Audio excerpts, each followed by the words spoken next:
Good morning. It's July the 24th, and we're going to do our second planting of cucumbers down here in southern Mississippi. Um, these plants right here are Halcinator slicing cucumbers, and I'll show you the back of this pack.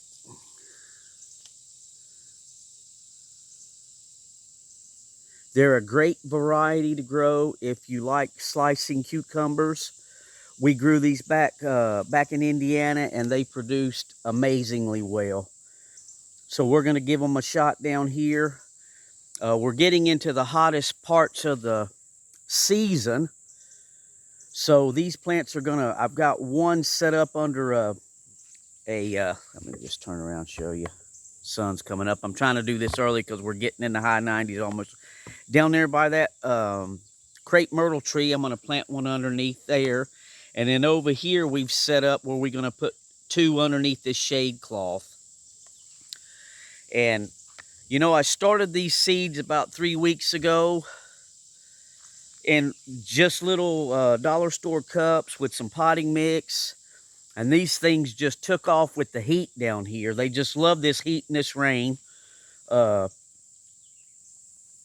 we're going to give it a try. I may have should have waited another month till the end of August to start them, but everything we've had growing down here is just about to finish off. We've got one tomato plant left, one pepper plant left, and a couple watermelon plants that are almost done, and a couple cantaloupe plants that are almost done. So now I can focus my attention onto these guys by keeping them watered up. They say August gets really dry down here. So we'll keep them watered up, and if I have to add another layer of shade cloth over here where we're going to plant them, we can do that. I just want to show you these plants, how nice they look. These are in 1 gallon pots. You can see how nice these Halcinator slicing cucumber plants are.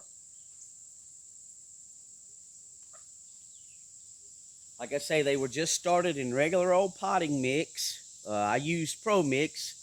I've got a few bales of that left in there if it's showing there. And then this one, it started getting so tall I had to put a stick in the back of it to keep it from blowing over in the wind. So we're going to go ahead and try to get these planted today and see how they do going through August. And if something happens that they just don't like the high heat, because this morning I was watching our local weather and it said we're going to hit the hundreds. With the heat indexes, we've been around 110 because we've been high 90s up on our porch with our thermometer. On our shaded porch with no sun on it, we've been getting into the hundreds, right at 98, 99, 100. Yesterday we hit 101 on the thermometer. But then I did see the local forecast this morning saying we were going to get to 100 this week. So we don't know how they're going to do. They're bred in Georgia for this climate, but it is the time of the year these things should be finishing off. So we're starting again. The rains, they say, is going to move out of here. That'll help us with the powdery mildew and maybe some of the other diseases that we were getting on the other cucumber plants. But we're going to go ahead and pause the video now, and I'm going to move over here to this tree underneath where I put the pot underneath the tree, and we're going to see how that works. I'm going to use the actual crepe myrtle as a vine, or as a climber for the vine to climb on, rather, instead of putting it up against the trellis in here. We're going to see how that does. So let me pause the video and we'll get set up over here and show you what we're going to do. Okay, we're back. We've got this huge crepe myrtle tree that the previous homeowner planted here, and right here in this spot, this side of the tree gets nice early morning sun. And about the time it's getting really extremely hot, this tree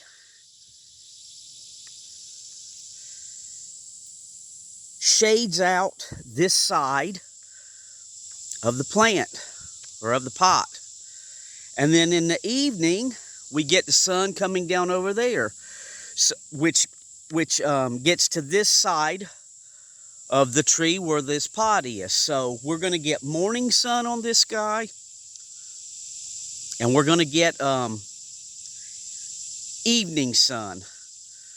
So the afternoon high intensity part of the sun is going to be hidden by this tree. And all this is where we had our tomato plants planted in. I took this soil out of these pots and re-amended it with our leaf compost. We used mushroom compost. We added some more perlite.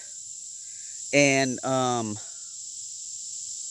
let's see, what else? I put one more thing in there. I just made a video, and I can't even think of what else I added in there. I didn't add any nutrients because, oh yeah, that's what it was. We added a brand new bag of potting mix that has the nutrients that feeds for, it says 6 months, but we'll see how that goes. Anyway, that's the same potting mix we was planting our plants in the beginning of the year. So this is a 25-gallon container, and I've taken the old bag that the potting mix come in. I turned it inside out, and I taped it around this container to try to help these containers not get so hot. I've painted plastic containers in the past, and then about a year or two later, the paint peels off of them, so I just got tired of doing that. And now I've started wrapping my bags, my potting mix bags, which works very well, and keeps these pots a little cooler. So I've already mixed in the soil, mixed up the soil last week when I made a video, and it's topped off with our pine needles and leaves. So I'm going to rake that back, and we're going to try to get this plant put in here before it gets too tall and gangly that I can't even transplant it.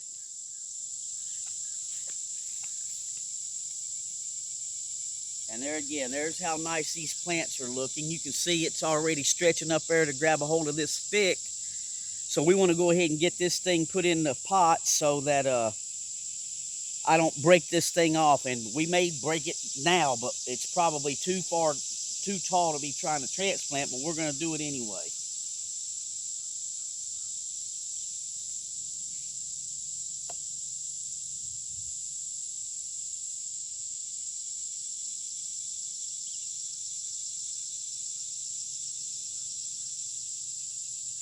It's 8 o'clock in the morning here. I try to get stuff done early this time of year because it gets extremely hot down here. And 8 o'clock in the morning, the sun's just coming up, and I'm already sweating pretty bad.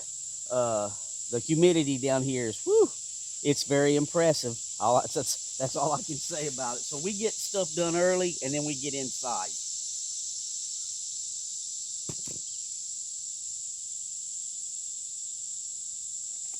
So I'll just take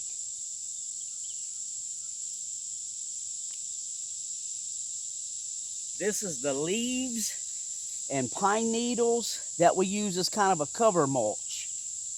And we'll just set this over here to the side.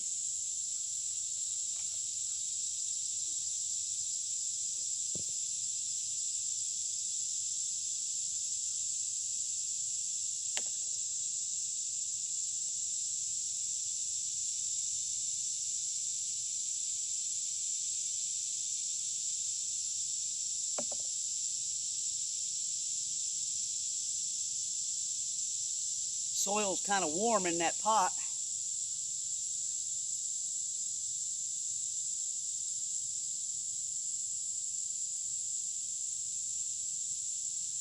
That's probably why around August you're about done gardening down here unless you're in a greenhouse.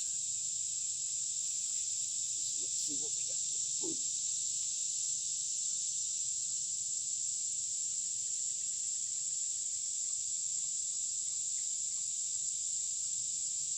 Okay.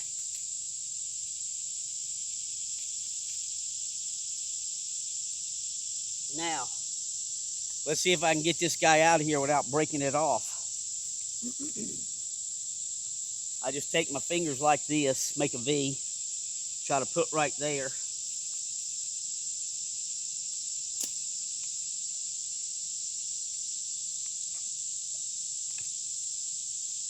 And you can see the roots are starting to spiral around the bottom of the pot. So we're getting this planted right on time here.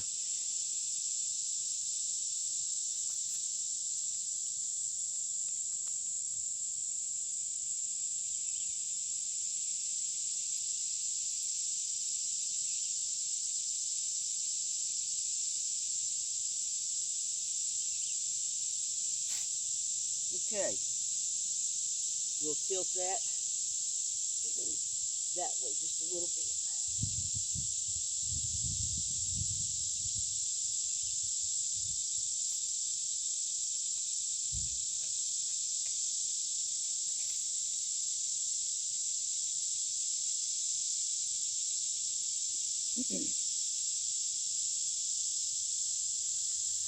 And that's how easy it is. I'm not planting that plant any deeper than what it is. You can do tomato plants like that, but you don't want to do any other plant like that, to my knowledge. There may be a few other things I'm not thinking of right now, but I've always planted my tomatoes a little deeper, but no other plants do I plant deeper because I don't want to rot the stalk off. So we'll just lay that mulch or the pine needles around the top of this thing. And all I did on the bottom, I took a couple of the bags of potting mix come in and laid down on the ground. And then I put a couple of pieces of styrofoam insulation that we had left over from some remodeling projects here.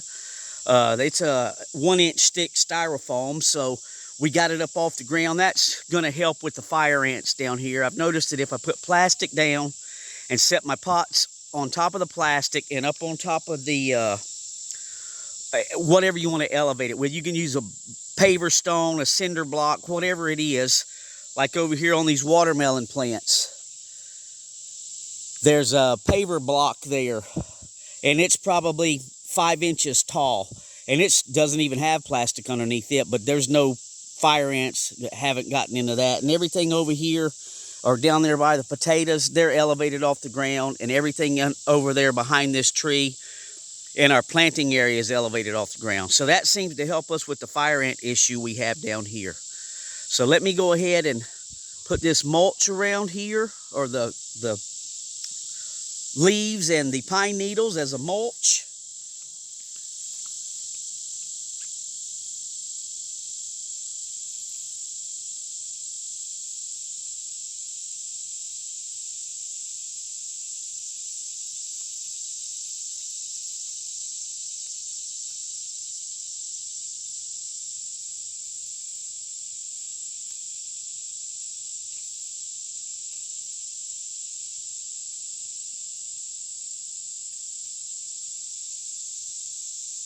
Okay. Now the only thing left to do is stick my tomato cage on top of this thing, because I want it to start growing up next to this tree, and I'm actually going to use this tree as a trellis. And I'll weave the vines in and out of it, and hopefully, Lord willing, they make it number one, and this the vines can wrap around this tree. It's not going to hurt the tree. They're only going to live for about 90 days and probably be done. And then I'll just yank all the vines out of the trees. And we'll use that as a trellis and don't have to go buy no more cattle panels. Because a tomato cage with this halcinator cucumber plant is not enough trellis. We grew them back home on cattle panels, and in a 12-foot long cattle panel, we've got the videos on the channel from last year. 2 halcinator plants filled up the entire cattle panel. I know somebody's going to say, oh, there's no way. Well, we have the videos to prove it. You can go check out those videos of us growing halcinator cucumber plants back home in Indiana, and you'll see for yourself. But we're going to put a tomato cage on this and use the tree as the climbing trellis. And I'm going to go ahead and get the rest of these guys done before the sun gets out and it gets too hot here. And then the only thing I'll have to do this evening is mow. So we'll keep you updated and let you see how these things are doing in southern Mississippi planting in August. I already know I shouldn't do this. I should be waiting till about September, but I'm going to try it. That's a lot of my gardening experience comes from trial and error, and this is our first year down here. We are planting in the shaded areas. I'm going to get another shade cloth and put over the other area that I'm going to plant the other 2 plants if needed. And we're going to make sure they're watered every day. Now that we're getting into August down here, almost August, the end of July, I'm noticing that with the intensity of the sun and the high temperatures, I'm having to water every day. Every morning I'll come out here and put a little bit of water on them. I don't put a lot. I don't want root rot and stuff like that. But I can kind of lift up these containers, and you can tell by lifting them up that they need water, or the wiltiness of the plants. Now, your plants will wilt down in the heat of the day. That's just normal this time of year. But if they don't come back out, you know, after the sun goes down or before the sun comes up, that's an indicator that you want to water your plants. So we're going to put a little water on these guys daily, being this time of the year and as hot as it is. And with any luck and the Lord's help, we'll get some cucumbers. But we'll keep you posted and updated to see if this planting cucumbers in August or at the end of July and the beginning of August works down here in southern Mississippi. Thanks for watching.